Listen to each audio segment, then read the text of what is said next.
We should start doing that. No, I'm not sure what what event I'm guessing just had, but who knows? Maybe it's tomorrow night.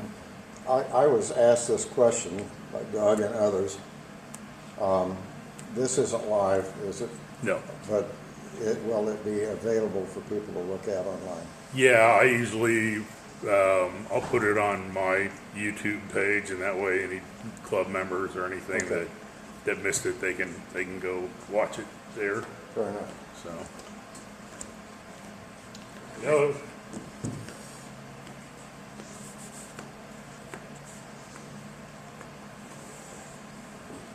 Well, are we going to get any good nights?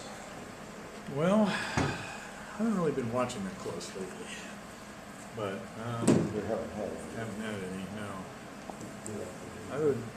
The night before last was like half good up until about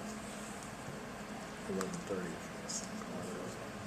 I don't know if I told you, but I bought two new sensors, cameras. Yeah, I think you were Yeah, the kind of both ZWOs. One's the Oh, they had their 678, because they had their big ZWO sale. well, I got the 585. I got the 585 at reduced price at the Astronomical League Oh, okay. event. Yeah, probably saved me a whole $20 or so. But I haven't had a chance to try it out yet because they're just having a good night. because there's so much stuff going on, which is disappointing because a lot of the fun deep sky stuff is Yeah. in the winter and spring. Yep. And Yeah. in my backyard where I am, I don't have a good view of the lower 35 degrees down on the south. Yeah. And then I picked up the 678, which is a planetary one that has over double the resolution and stuff of what I had been using. So I'm anxious to give it a try once we get into planet season. Yeah. Yeah. Well, I am kind of in a tough spot because my backyard is just almost completely treed, and plus I live in town, so it's Yeah. not great skies anyway. I told you what I did with all my trees. Had them cut a hole in the trees. I've thought about I had that. the guy come out and cut a big hole in the trees. The problem is that holes tend to grow back. Yeah. I could. There's a couple of big trees in my yard. I could probably just have removed, but I don't know. Kind of hate to do that. Yeah. But yeah, my telescope is actually out at Farpoint. What is it? It's a 10-inch mean. Nice.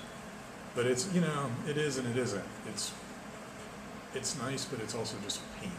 Because it's right on the borderline of something that's portable. When I got my 8-inch mead, I was a lot younger then, and I got it because it was portable. Mm-hmm. Then as I got older, it became Less portable. it became transportable, and now it's barely luggable. Yeah. I have to get my grandson out to help me with that. Mine was a lot more transportable when I bought it, that's for sure. Yeah, I've got an old 13-inch Dobsonian, the solid tube that, I used to have this little sling thing that I would put around the tube and I could haul it around by myself, but Yeah. it's a two-person telescope easy now. Well, and the tough part too is that taking those means and you got your mount and you got that little screw and bringing that thing down on it. Right, getting it right straight on it. That's right. Mine kind of fits on and then rotates, and then when it was the all-plasma, you kind of set it down and rotated it.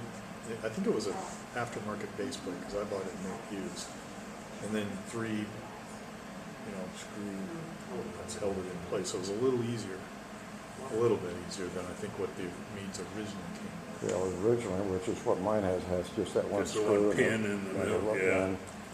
And you're right, you got to get that right on. Uh-huh. And at one time, I could get down on my knees and I could take that mount and that telescope, and I could raise it, Yeah. lower it down and get it. Well, I think, Gee, I can't even lift that thing anymore.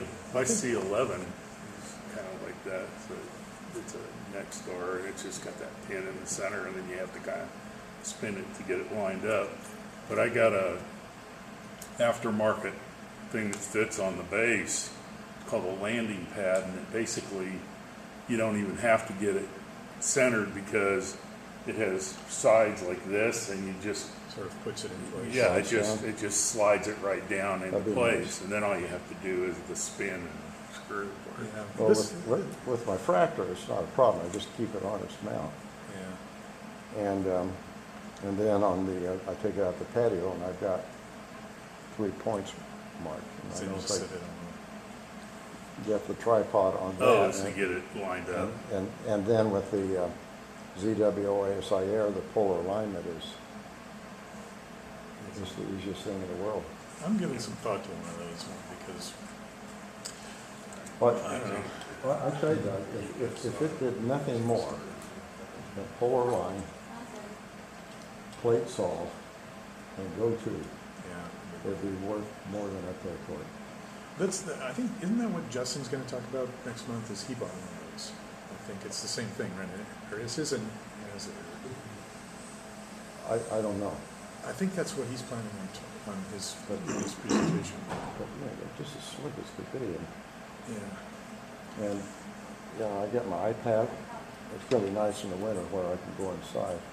And you got the iPad, and then you go to something on the other side, and you can just see it just going right to it, and it will dead center it. And I always would have a problem, And that's, you know, getting things centered. mhm. And this centered, or if it's not centered, I just put the finger on it and move it over it, Yeah. and there it is. Well, that's, my, So that's worth it to me. That's worth $500. one of these days, what I'm gonna need to do is just find a permanent place for mine.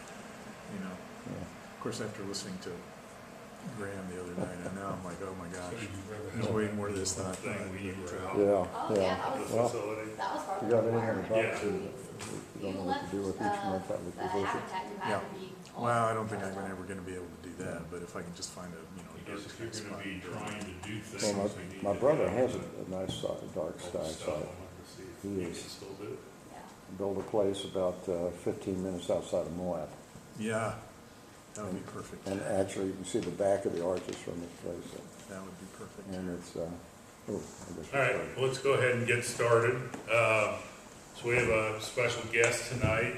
Sarah Lamm is actually starting her 4th year as a PhD student in geology here at KU. I think you got your undergrad from K-State, correct? Yeah. But she also just completed a mission as an analog astronaut and crew geologist for, let me get it right, Mars Desert Research Station.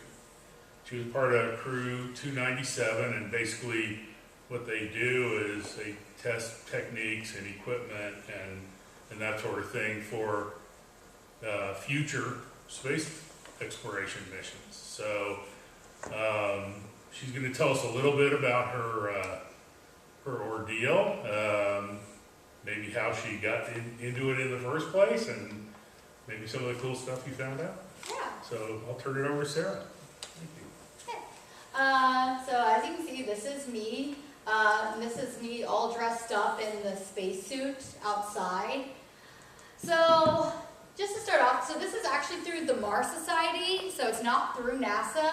The Mars Society is a non-profit, and their goal is to promote research that gets humans eventually to Mars, or that could be used on Mars. So they were established in 1998. And they do a variety of things. One of the things they do is the habitat. Another thing they do is actually rover challenges. So they'll bring out university teams to that same site and let them test out what their rovers can do, and maybe suggest things to NASA of like what rovers in the future should do. So the Mars Desert Research Station is very close to Hanksville, Utah. It's fine if you've never heard of it. It has less than 200 people in it. So you actually land in Colorado at the airport, and then you come across I-70 and then all the way down, and then we still have to go even further from there. But this is where Hanksville is in relationship to the rest of Utah. So here's Hanksville, and then we still have to come all the way out here. Hanksville does not even have a hospital, so it's actually very dangerous if you do have medical emergencies out here because of just how remote we are. This location was chosen partially due to how rural it is, because you will be in isolation on Mars, but also how closely these rocks resembled what could be found on Mars. So here's from satellite what our Mars Desert Research Station looks like. So this is our habitat right here. This is the astronomy building. That's our science dome, our greenhouse. It's kind of covered up, but this is the repair shop for our engineers. Our solar panels here. And then it's hard to see, but right here is this little outpost. This is actually where one person from mission control stays the entire time. And if you've driven yourself to Mars, you put your cars back here because there's this little bitty ridge right here that actually fully blocks this outpost from our view when you're at the habitat from all directions. So the idea is that theoretically they are not there, but in like a true emergency they are there with like the car to get you out. But for the most part we are to pretend that they do not exist. They are on Earth, they are not around. So here's one of the pictures I took when I was out and about. So you can kind of see that's our astronomy dome, there's that solar panel again, our science dome, the greenhouse, the habitat. So this door right here is actually our commander's bedroom, and then that back door there is like actually how you're supposed to get it in between the buildings. This tubing system right here, that's one time you can be outside without the full gear on. But you are supposed to walk as fast as possible and pretend that you are like in a dome still. The reason that it's not fully enclosed is just kind of money constraints. But for all intents and purposes, you're supposed to mentally think of that as if it was a dome. So here's our crew. There's the 6 of us.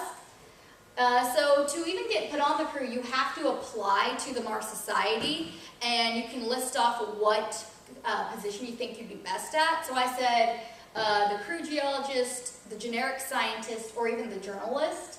And for whatever reason, I got picked as the geologist. Most teams or crews they pick are actually university-based. So like all 6 or 7 of them know each other before ever stepping foot. Mine was a ragtag team, so we were from all over. So our commander is actually Pavel here. So he works for Blue Origin. Sean here, he was our greenhab officer, but right now he has his engineering degree, but he's kind of looking for jobs and in between them. Matt Storch, he's retired, but he was our executive officer. Dave is also retired, and he was our journalist. He was a last-minute addition, which is why he is not in the colorful blue flight suits that the rest of us had. And then Matt Lynch was our engineer, and he's a student over at University of Michigan. So other than Zoom calls, we did not know each other at all. And again, Dave came in about 3 months before we actually went to Utah. The rest of us had been talking for over a year. What happened is someone couldn't make it at last minute, and they dropped out, and Dave, who's been on 6 crews prior, said he could just join in at last minute. So, but the rest of us had never been on this kind of thing before. So 5 of us were completely new to the scenario, while Dave was just an expert. So here's our dome. This is the front door. This is also our airlock. So you come in, and this is actually from the back door airlock. So this is the bathroom with the toilet, and then this is the sink and shower. We have a limited water supply, so we did not get to take showers every day. I think I had 3 washcloth showers the entire time I was there, and it was 2 weeks long. Coming around the corner here, this is where we have one set of spacesuits. These are the one-piece spacesuits, which have their pros and cons. In some ways, these are more realistic to what NASA astronauts might wear. but they're also not as fun and cool. So Dave and I were the only two who actually ever wore them, and I'll tell you in a minute why I had to stop wearing mine. So mine is actually the one down here at the bottom, and it was actually the smallest one, and since I was pretty small compared to everyone else, plus I was the geologist who had to keep bending down to look at rocks, I specifically chose the lightest one possible. And then over here is our EVA command center, so like that extravehicular activity. So this computer could actually like track us live because we had GPS trackers on us. And this is where you get your walkie-talkies. This is where you put all of your stuff for an EVA. And then these metal stairs take you to like the actual living quarters. So here is Ben. This was our mission control guy. So he was just explaining how everything went, and this was right before we actually entered the simulation. So he got to be there. And then when he left, all we could do is like talk to him through email. Originally there was supposed to be a 20-minute delay on all of our emails, but for whatever reason they couldn't get it activated in time, so there were no delays. But, and they said technically it's honor system. If you don't want to play by that rule, you don't have to, but he really encouraged that everyone only communicated with people through email, don't send photos, wait 20 minutes once you get an email, and basically do that because if you're on Mars, you have anywhere between a 4-minute and like, I think it's like 26-minute delay. So they really wanted you to like do that mentally of knowing that email is about all you're going to get on Mars. That's best case scenario. So once he left, we could go up to the living quarters. You can see back here, this is our front airlock, and this is where we hung our flight suits. We did not wear them all the time just because we didn't have a washer or anything, so they would get very smelly. Once you come up these stairs, you have 6 bedrooms right here. You actually have a 7th one on top. That's in case someone wants it. Sean actually decided he wanted this upstairs one. The roof is just so short that even I like banged my head on it, so you can't even really sit up in that room, so I chose not to take it. And this is all the space we have. So that's our kitchen table, also our workspace, and then that's our kitchen. So this is our pantry. We had a lot of grains and stuff, but we also had a lot of freeze-dried food. So if you don't like freeze-dried food, you will not enjoy this. The first day, we actually got to have ceviche that Sean brought with him before we got to go into simulation. It was kind of like the last amount of fresh food we even got for 2 weeks. These are our bedrooms. On average, they are 4 feet by 11 feet. So they are very deep. There's 2 types. There's the one where you have the bottom bunk, and then this is going to be someone's top bunk. And then this is what the top bunk looks like. So someone's underneath you. So technically you do have all the visual privacy you want, but you're not going to have any kind of audible. So the people who slept below me could hear me like when I tossed and turned because these are not thick mattresses. And then I could feel him when he would get out of his bed in the morning. But I would have to keep my luggage beneath the bed right here, and this was my tiny walkway. That is my tiny desk, and I had like a little bookshelf for things. But really, you were very much confined in your room. This is from outside one of the windows, so that's our repair shop and maintenance. And these are what our rovers look like. So we were allowed to drive those around. And you can see 2 of us getting inside of them to drive. This is our greenhouse. So this is where Sean spent most of his time. We were allowed to eat anything that was fresh from the greenhouse, but we had to basically rely on what crews had previously done because we didn't have time to make all of this new food. So I think we basically just had like a few tomatoes, some basil, dill weed, and things like that. So there wasn't a ton of things that were coming from the greenhouse itself, even though we did have it available. This is the science dome. A lot of this would be better for like chemistry projects, biology projects. I actually didn't ever really come in here because a lot of my stuff was just outside and recording things. So I never really used here. But you can see like we have a pipette stand here, we have a microwave, we have stir plates around here as well. So there's a lot that you could do in here, and you have this nice window to look outside. So this was a joke from a movie that was popular at the time, but I made the guys like get into the rovers and look back at the camera. So this is them going on an EVA.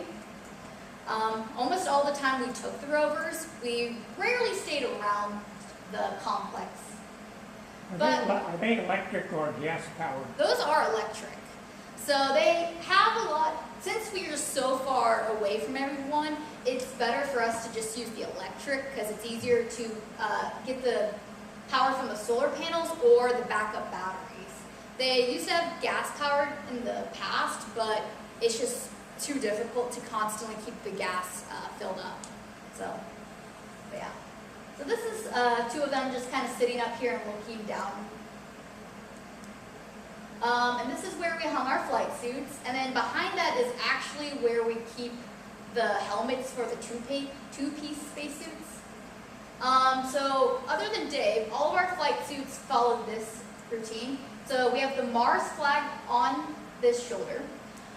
It's supposed to be Earth sending life to Mars. So that's the symbology behind the Mars flag. Then we have the patch here. So it says MDRS 297, and we called ourselves Janus 1. And then it had all of our last names put on it. So this picture right here on the patch, it has the habitat in the background, and it has a little astronaut who has something in their hand.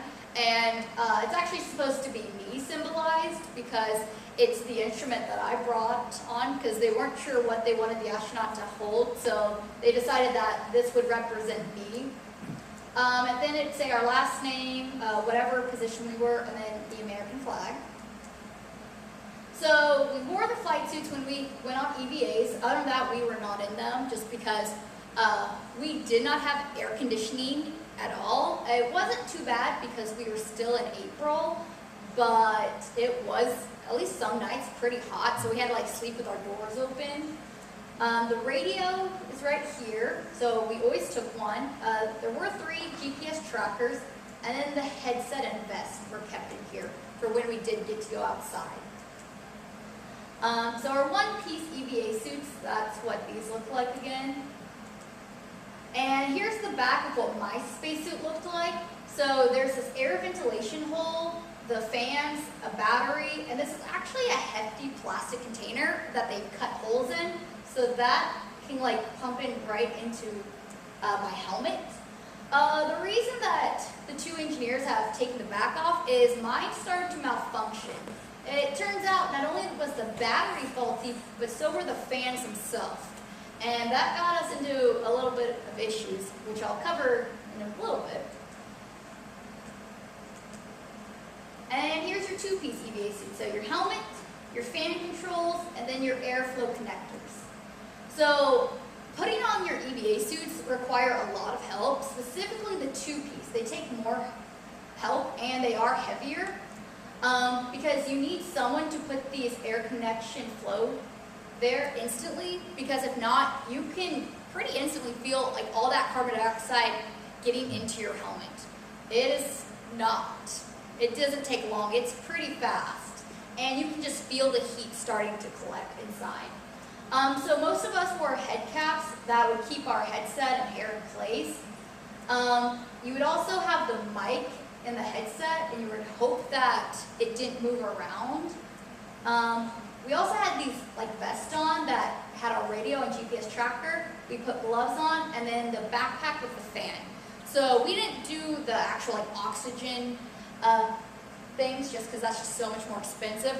But the 2-piece set was actually 30 pounds, if not 35 pounds on your back. So it was pretty hefty.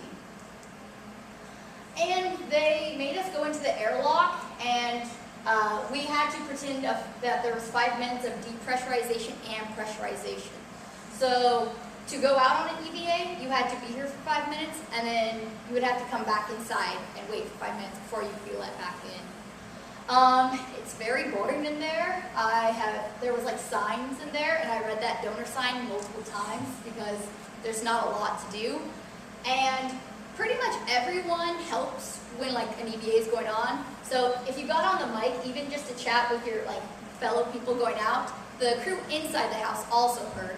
So you just kind of sat there in silence because it was kind of weird to just constantly have radio chatter happening. And then we took turns as the HabCom. So one person had to always be in communication with the team unless there was reasons there weren't. Some locations were so far past any of our antennas that you actually could not talk back to HabCom, and that had to be acknowledged before you ever left, just because if there was an emergency and we lost contact, you kind of need to know why. So they gave us like this map here, and they showed us like where radio blackouts happened. So we still had to be very wary of that. But if you weren't in radio blackout, you had to talk to this person like every 15 minutes. So this is a picture. Very rarely did you have 4 people going out on an EVA, because normally half the crew needs to stay back. But every once in a while they would let 4 of us go out. So this is me following in the back rover. So I was taking pictures of the front. So that's our commander, that's our engineer, and then the executive officer is actually the one driving our rover. So what did we do on EVAs? So part of it was actually some of my geology work. So I went out and I did the basic geology things. I tried to break rocks with hammers. I would look at them with a hand lens and just do the natural geology stuff to kind of get a feel for like how does that work when you're in a spacesuit. And you can see this is earlier on in the mission because I'm still in the 1-piece while everyone else is pretty much in the 2-piece. And it's hard to tell, but yeah, I have this notebook. So even trying to get the notebook in and out of my pocket was kind of difficult. You can see right here I have a compass that got kind of pinned to me because this went over it. So we had to remember to be conscious about where my field belt hit because it needed to be over my actual spacesuit. Right here is my gamma ray spectrometer. It's handheld. This is not the project I went, or that I was originally planning to go to Utah for. I originally was going to take a portable laser that's very similar to what my PhD is on, but the one I was going to take ended up being broken. And then I asked like 3 other people about theirs, and they're like, it's broken, it's broken, it's broken. And I realized that maybe my PhD dissertation is not really great in the field itself. Maybe it's just lab-based. But luckily the Kansas Geological Survey had a gamma ray spectrometer lying around, and they said no one ever uses it, so if I wanted to, I could knock myself out with it. I had never used a gamma ray spectrometer before. So what it records is radioactive potassium, uranium, and thorium. And we have a general idea of what most minerals should have of those like elements in that concentration. And you can use the 3 of them and basically estimate what the actual content of the rock is. Especially it's great when you can't tell, because all of this is very soft and just breaks apart. And I kind of already figured out that it was going to be just clay minerals, but I was able to use the gamma ray spectrometer to narrow it down further. And it actually lined up with what other people have seen before. I pretty much was just doing a technology test to see, can astronauts effectively use gamma ray spectrometers? Are they useful? Because as being crew 297, I can tell you geologists have been up and down all of this stuff. The chances of me finding anything new was pretty drastically low. So that's why I was doing more an instrumentation test of like, how easy is this to use? Is it durable? Is it ruggedized? And that little beast is amazing. Like I fell down and I like slammed it in the ground and it still works. So I'm actually very impressed.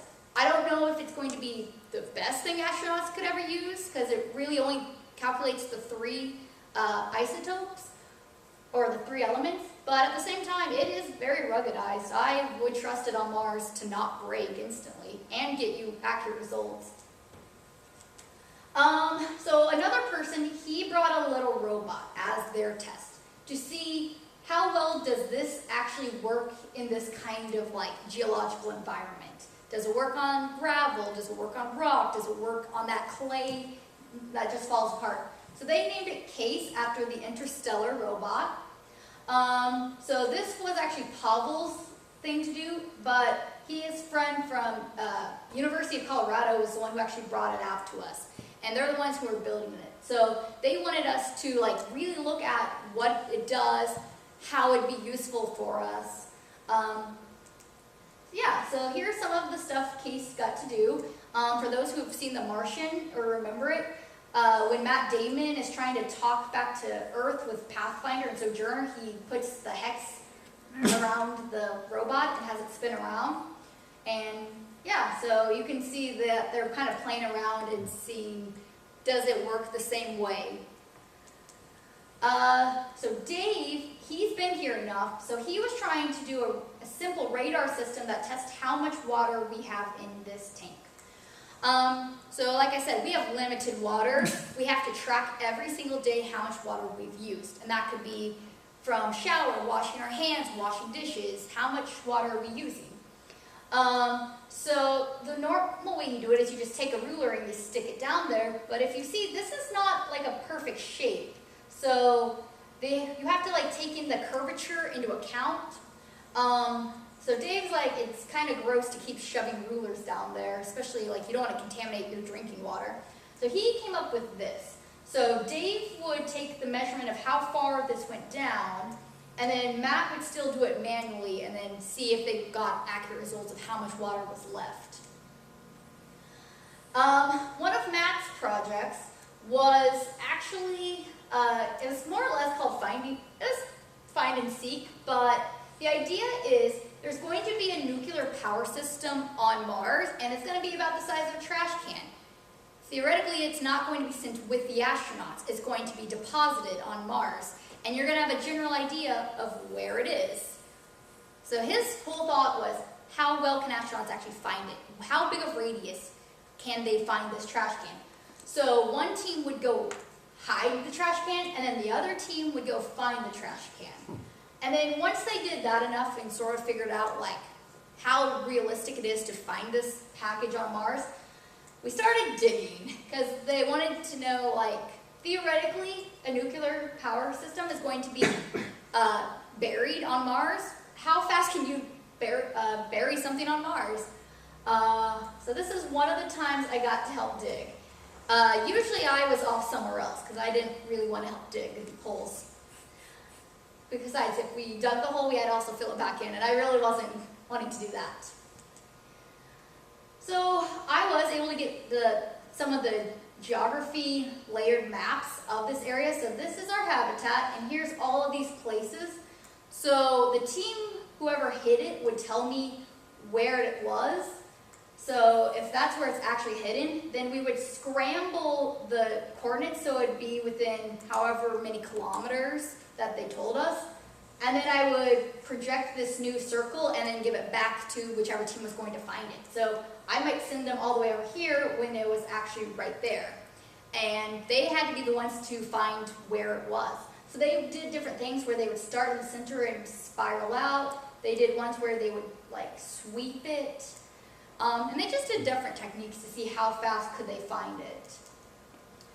So let's talk about injuries and emergencies on Mars. So as I said earlier, like we are in a very remote place. We are far from hospitals, dentists, whatever you might want or need. So this one's actually kind of funny. So the guys were digging a hole, and I was like, okay, the geology in the bottom of the hole is going to be different than what's on the surface, so I would like to put my spectrometer down there. And this stuff is very fine grained, it's not consolidated, so I knelt down to like try to get in the hole, and the whole side just like gave way, so I ended up like turning as far as I could and kind of like pulling this shoulder back so I didn't like face plant, and I caught myself with that on the ground. So I just like drove it right into the bottom of this hole.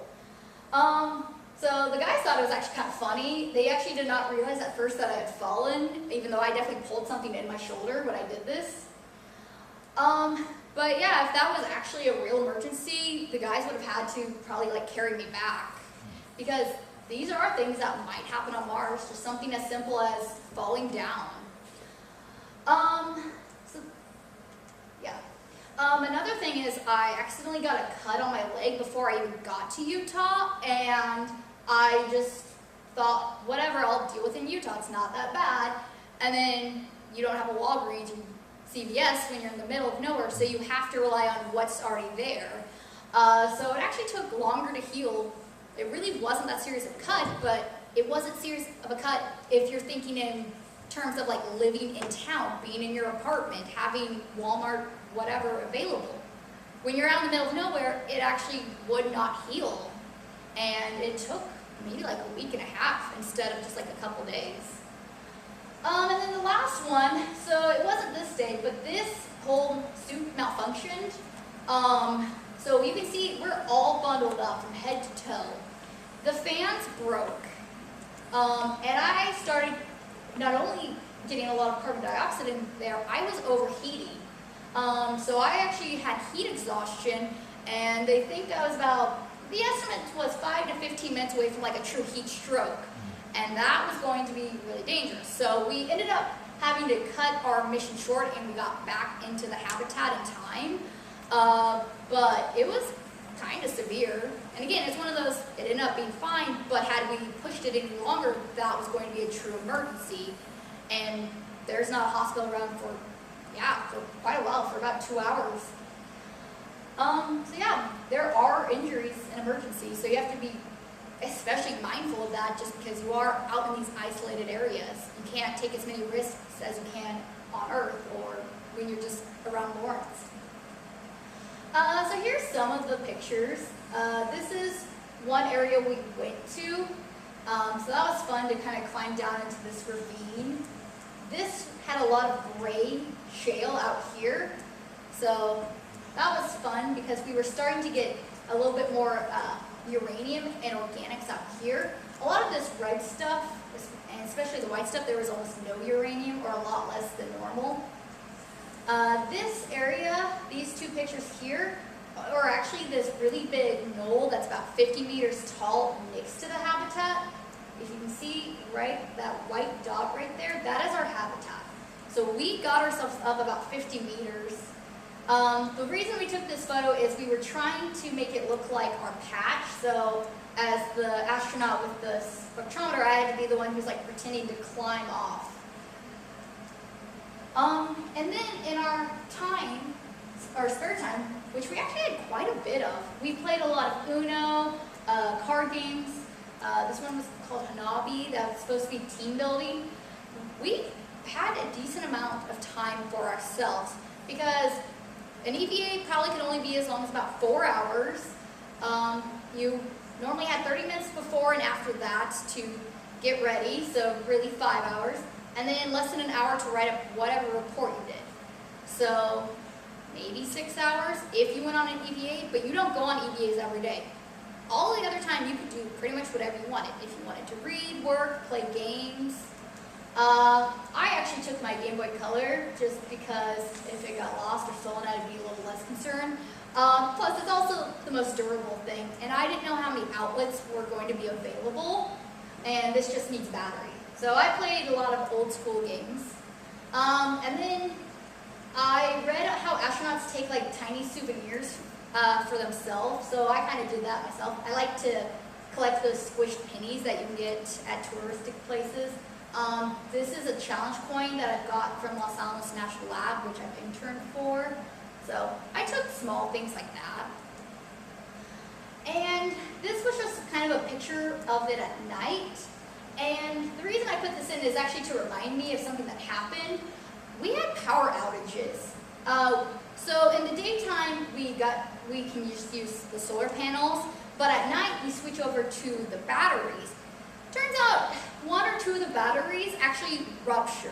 Luckily, they're stored over in the science dome and not in our habitat because they were giving out toxic gas. And like I said, I was never over in the science dome, and because I was never over there, some of the guys went over there just to like have their quiet time. So they are standing in there with all this toxic gas for 30 minutes, an hour for a couple days in a row. Yeah, so they did mention feeling sick a few times, and we're like, are y'all about to get sick because of the flu? No, they were just, breathing in things they shouldn't have been. So that was the one and only time we saw our mission control guy, because he realized what was happening, because we started having all these power outages at just different times, and it didn't seem related to anything. It wasn't like, oh, we turned something on, power outage. It was just happening. So we saw him once, because he's like, we need to get those batteries out now, and we need consistent source. They were worried that we were going to actually have to cancel the full mission just because we were having these outages and they were so unreliable. But luckily they were able to just like switch out the batteries, and it was fine. We actually ate a lot of bread when we were here. Dave told us, like, you're going to be eating a lot of bread, and I was like, that's such a weird thing to say because I don't eat that much bread myself. But bread is basically the only fresh food you get, because we have a bread maker, and that's all we got pretty much all the time. So you would eat cinnamon bread, you were eating sandwiches, anything like that. So bread was the most like coveted thing, and then we ran out of flour. So luckily, I think that was only the last 2 days we couldn't have bread, but you ate a lot of bread. Yeah, so this is me. This was just one of the places we got to go look over. This is a dried out riverbed, but it was just such a neat experience to like pretend to be an astronaut and go all these places. Yeah, I think we have time for questions. There's so much I didn't cover, but I was trying to hit the highlights, so maybe we could get like questions and discussion going. Were your experiences and the lessons you learned, were they shared with NASA? Because I take it that this is a project that is not part of the NASA organization. Yeah, so it's not a part of NASA, even though they are very much aware of it. NASA will actually fund teachers to go out and experience this exact place. So all of our reports are put online. I'm guessing NASA probably already knows about it just because of like all their search engines. But you only have 2 weeks for a lot of these research projects, so a lot of them, it's hard to get built off the ground. Actually, there is one project that I didn't cover. We are psychologically tested. Not before we get picked though, but like while we're there, we are psychologically surveyed. And we have to have all of these interviews even after we come back. So that one, I think they are going to like write up and send to NASA. If you can do enough where you can write a paper, then yes, that's shared with NASA. But my project, I had to come up with in the last week or two before I went out there, because I had this whole plan of like how I was going to use this for my PhD and integrate it, and then the instrument I needed did not work. So I had a last minute project switch. I probably won't be writing that up just because there's not that much to do, at least for journal publication.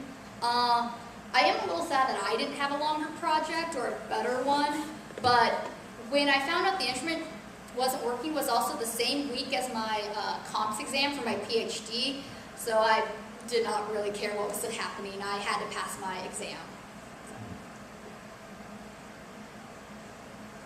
So your mission was 2 weeks, right? Yep, 2 weeks. Has this organization ever done or thought about doing a longer duration mission? Some people do. Like, some people actually get to be there for like a full month. Or, I know one person who got to be there a month, but it was 2 different crew sets. But most of the time it's 2 weeks long. The other thing is, it does cost to go. It's sadly not just paid for.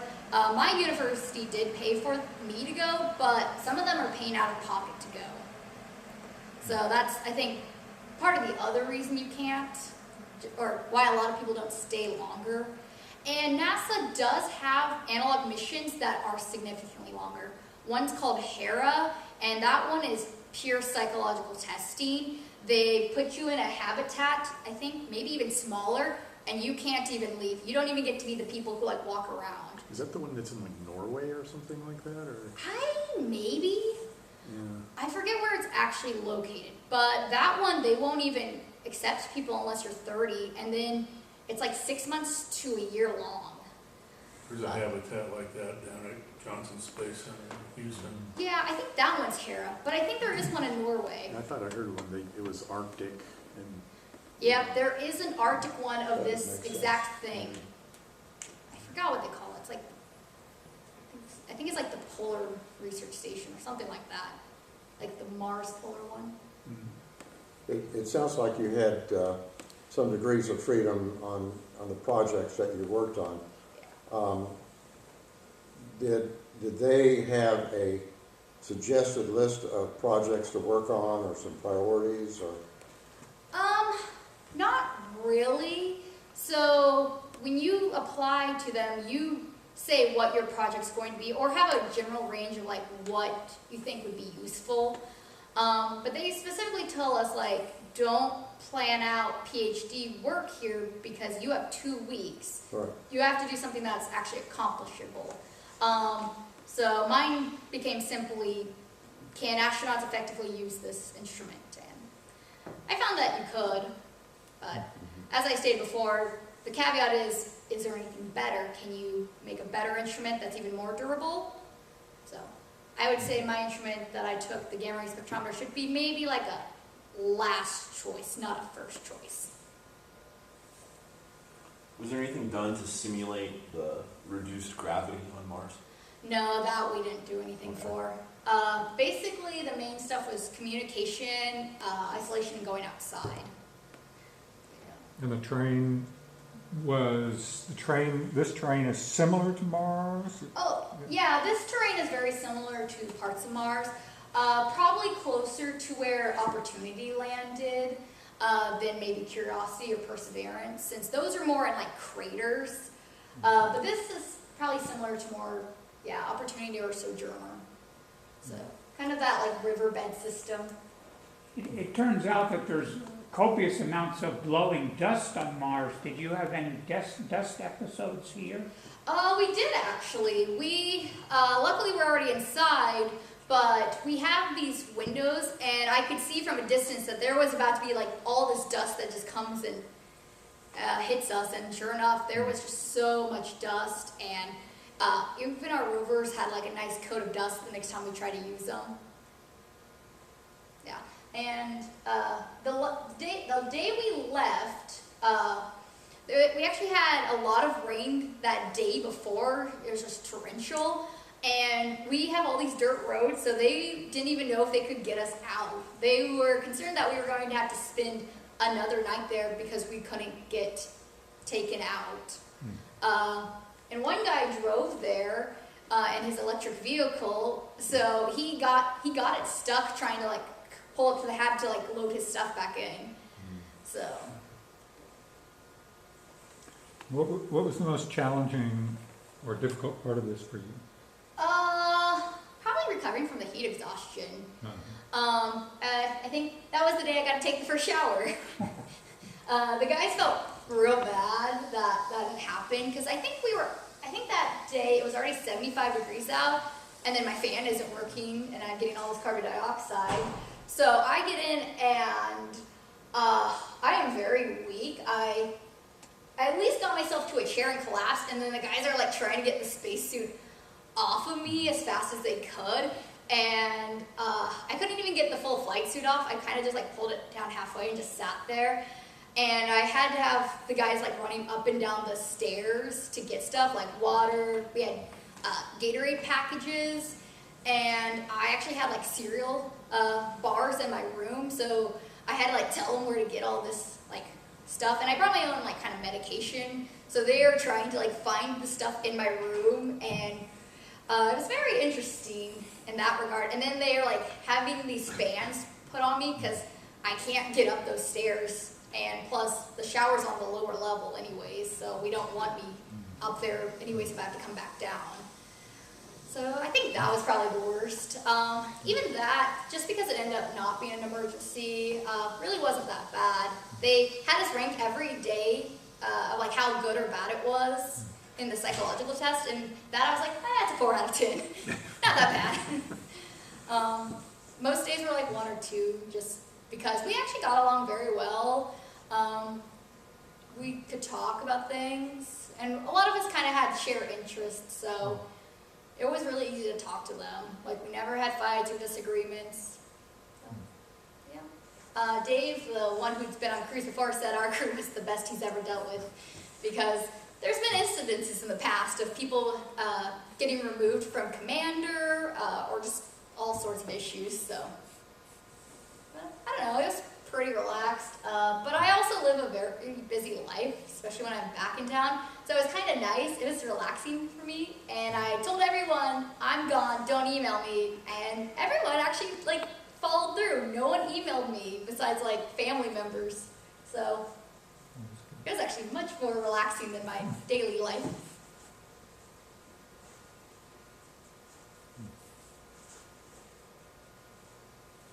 I got a question.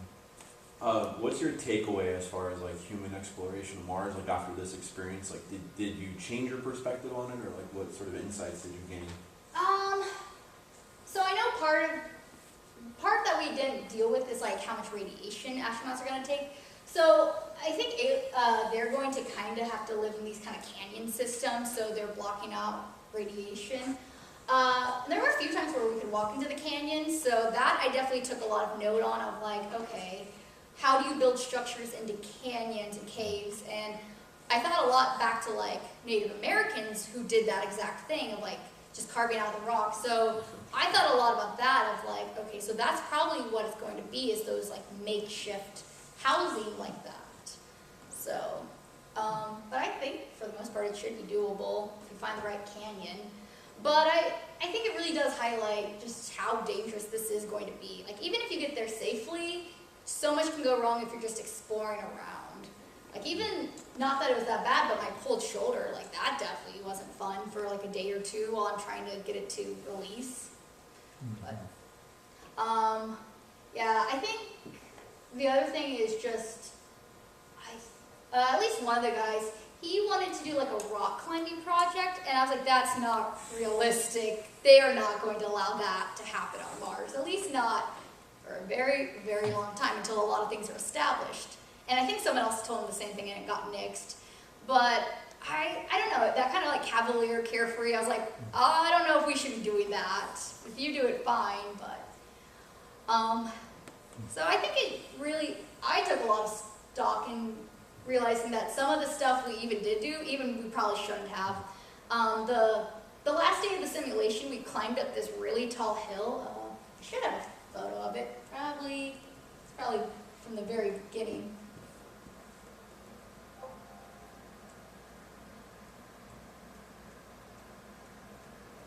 Oops, maybe it's not. So it's hard to tell, but there is this really tall mountain back here. It's like 50 meters tall. There is no hiking trails. We should not have done that. And I had to climb up one-handed because I had the spectrometer. And we slipped a lot. And then it was actually kind of dangerous getting back down, just because we could have easily fallen and we were going head first.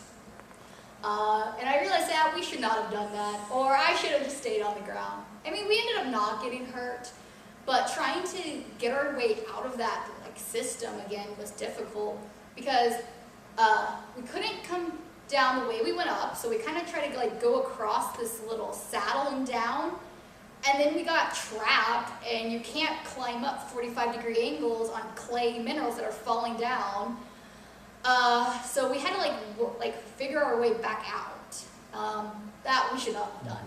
And I'm a little shocked that they agreed that we could do that, because we have to tell them each day like what we're planning to do. And yeah, we should not have done that. So I think it made me, at least when I'm doing this kind of stuff, a lot more careful. Could you relate to that, the movie, with Matt Damon? We watched it while we were there. Did it seem like you could relate to that? Yeah, I thought it was very relatable. We also watched Apollo 13 while we were there. I thought in some ways that was more, I don't know, more relatable, but it hit harder just like how dangerous this whole thing actually is. But the Martian one, yeah, that one, since we did watch it, we were trying to make references to it all day.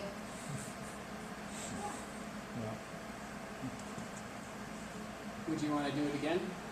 I mean, I wouldn't mind doing it again, but considering the most I got personally out of it was the isolation part. I mean, my research project fell apart, and you only have 2 weeks. I don't know how much more I can get out of like that isolation kind of stuff, or at least on 2-week breaks. I do want to do the NASA, well actually NASA has quite a few analog astronaut stuff, but one that they do is they will dress you up like an astronaut and they will take you around Arizona and you will do whatever they say and they will command you from Houston, even though you're in Arizona. So that one doesn't have the living component, so it's not immersive. It's, you'll dress up in the morning, go out, and then at night they'll just put you back in a hotel, and then you'll do it again the next day. So that I'm going to apply for. That's the end of this year. I'll apply for that. And that one, they're actually starting to expand it. So not only do you have the option of possibly being an analog astronaut for them for a week, the opposite is you can help train real astronauts. So they're just combining it into one program. So if you're not selected to be the astronaut, you can be on the other side and be mission control and advise the astronauts where they're supposed to go and even maybe train them on geology. So I'd be fine with either of those. I mean, I wouldn't mind necessarily doing like the psychological ones, but I'm not old enough. You have to be at least 30.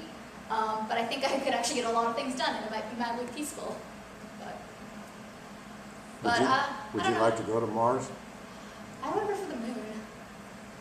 I don't know, I'm not... Closer to home. Right, that was my thought, is it's closer to home. On Mars, you're signing up for a very long time. And I've talked to people who, I mean, they've been talking about Mars forever, so I don't know where the current plan is. But I know they were talking about like, it would be a 6-month trip there, you'd be there for 1 month, and because of the orbits, you would get back on and then come back. So it'd be an 11-month trip where you're only there for a full month. But because Mars has those horrific dust storms that actually could interfere, you have to plan to only be there a month, or sorry, the general plan is you'd be there for a month, but you have to pack like you're going to be there for a full year, that you're going to get stuck. So they were talking about like, how do you do that, where you have to prep as if you're going to be stuck for a full year. Well, like those two astronauts. And if the in trap space was station. designed by Boeing, you know you Yeah. Could be yeah. So yeah, I've been following the 2 astronauts stuck on the ISS. Yeah. I think they made the right call of just saying no Absolutely. to going. Absolutely. But, and I was definitely concerned that we were on the edge of like another Challenger and Columbia issue, so I'm glad that they're taking the safer route. But yeah, that's kind of what you have to plan for. And I was reading some of the family stuff of what they were saying about it, and they're like, we've kind of known for a while, like, this is how it's going to be. Like, they have dangerous jobs being astronauts, so you have to plan for the worst. Well, and I've actually wondered about that, as I suspect many have, for people that would volunteer for a Mars mission, because there's a high probability they're signing up for a one-way trip. Yeah. See, I don't personally want a one-way trip. I would like to be at least, I'd like them to at least say there's a return trip, even if that doesn't come to fruition. But I would prefer the moon. I think there's a lot more stuff that I could get done on the moon, but I don't know. I'm told when you get your astronaut assignments, if you get selected, you don't really say no. You're like, okay, that's what's happening. I've talked to some astronauts before, and they also say, like, they train you differently if it's, not that we have the space shuttles anymore, but when they did, they're like, they train you if you're a space shuttle versus if it's the moon mission versus if it's the ISS. Like, all of those are very different. So if you're long-term on the ISS, they'll teach you how to do all of the tasks. But if you're on the shorter missions, like the space shuttle ones, they will teach you how to do exactly what you're supposed to do in that 1 week time, and just like rapid fire. While the ISS, they prep for everything. So it would kind of just depend on, well, lots of things. Like I have to get selected first.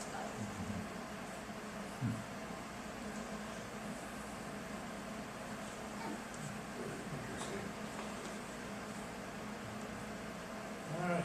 Well, Sarah, thank you very much. Yeah, that's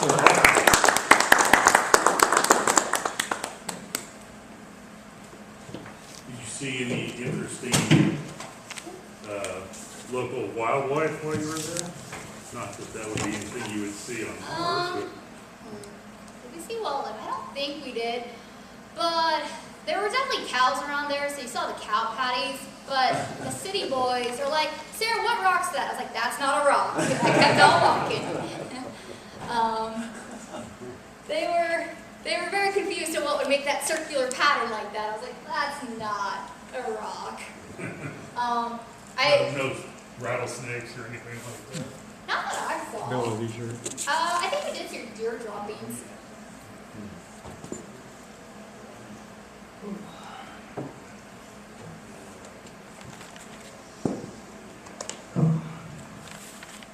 I guess the planners kept watch on this.